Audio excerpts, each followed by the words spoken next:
Hi, I'm Phil Constantine, and this is Travels with Phil. And on this trip, we're going to some of the odd, bizarre, strange, unusual, and funny places here in the United States of America. On this particular one, we're going to look at a monument to a boot, the biggest ketchup bottle in the world, a gravesite for just an arm, the exact center of the United States, and a sinkhole that's so enormous you don't even know it's a sinkhole. So let's start off here with a monument to a boot in a national park here in the U.S. Travels with Phil continues at Saratoga National Battlefield, historical site.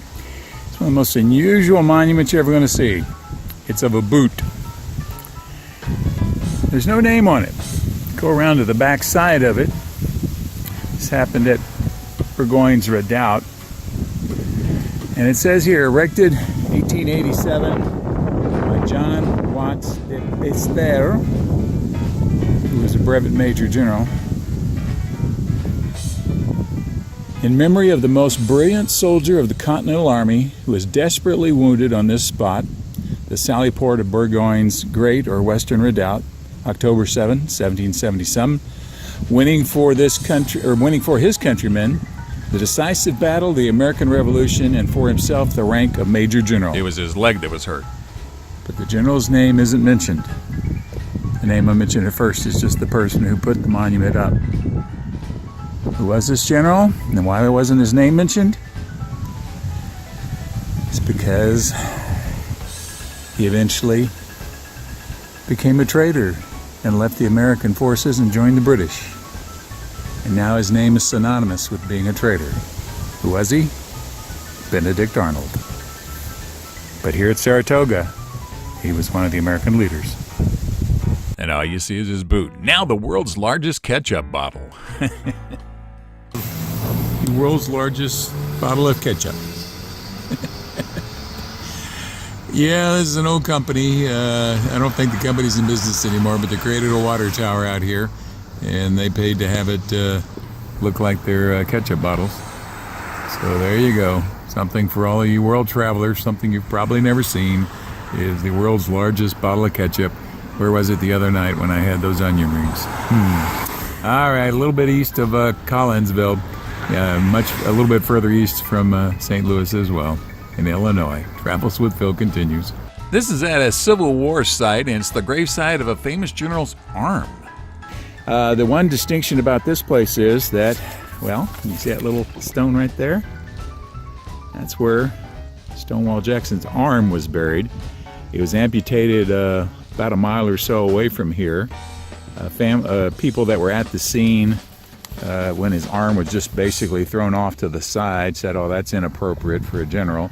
So he had relatives that lived up here at this place, knew that there was a family cemetery. So they brought the arm up here and buried it here. Now, as you noticed from the video from yesterday over at Guinea Station, he was taken there, and eventually several days later he died there from complications related to the problem. 25 miles from this spot right here. But that stone right there marks where Stonewall Jackson lost his arm was buried here, separate from him.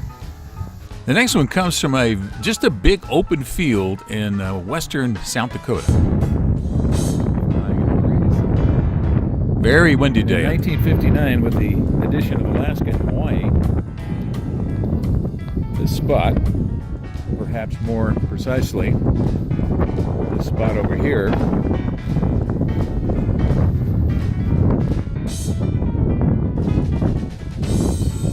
was determined to be the center of the geographic United States. Now, how did they do that? Well, there's all kinds of ways you could propose, but the way that they decided to do it, they put a map out on something flat, so like a piece of cardboard, aluminum, something like that, and they cut out everything that's part of the United States. They cut out everything that isn't part of the United States. And then they found a point where it would balance. Literally, they call it the center of gravity method.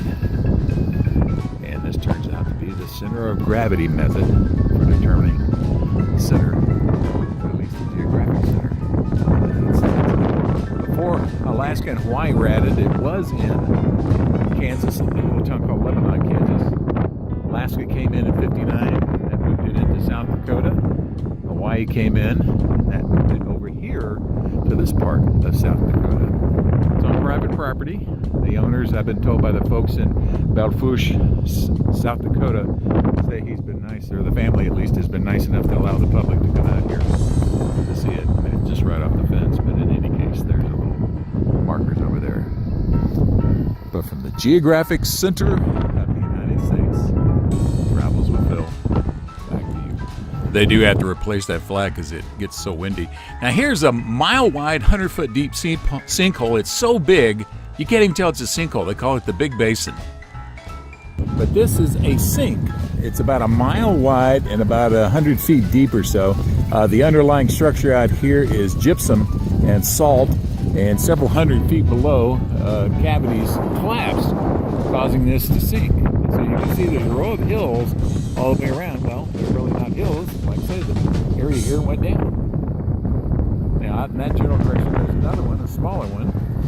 And it's called the Little Basin. It also has a thing called St. Jacob's Well. That's also gone dry, although there's been activity there, archaeologically speaking. Just basically one of several very small spots like this in southern Kansas. Ooh, you can definitely tell the wind's coming out of the north. Finally stopped blowing.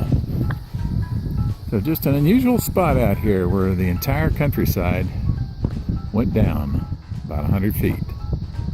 We're about 30, 40 miles, give or take a little bit, south of Dodge City, Kansas. Travels with Phil and the wind. Back to you. Thank you for watching this video. If you liked it, please give it a thumbs up by clicking on the button below. You're welcome to leave comments below as long as the language is family friendly. And finally, if you'd like to see more of my videos, please subscribe to my channel by clicking the button over on the bottom right-hand corner. Thank you again for watching.